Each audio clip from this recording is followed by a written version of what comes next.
জানো তো, এখন না আর ইচ্ছা করে না কাউকে মনের কথা বলতে। বললেই একটা কথা বলবে, তুই বড্ড বেশি ওভার থিঙ্কিং করিস, জানিস তো।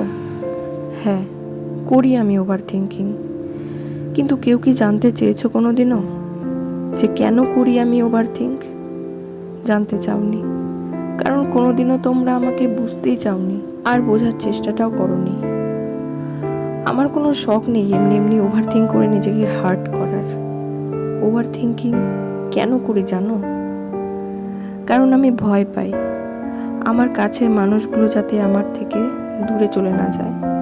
আমি ভয় পাই যে আমি মা বাবার স্বপ্ন পূরণ করতে পারবো তো। আমি ভয় পাই যে মা বাবার স্বপ্ন পূরণ করতে করতে নিজের স্বপ্নকে আমি কখনো হারিয়ে ফেলবো না তো।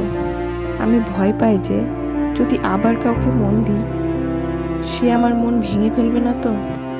আমি ভয় পাই, হ্যাঁ, আমি সত্যিই খুব ভয় পাই যে সবার কথা রাখতে রাখতে নিজেকে হারিয়ে ফেলবো না তো। ওভার থিঙ্কিং করাটা এত সহজ না, যারা করে তারাই জানে এর যন্ত্রণাটা কি।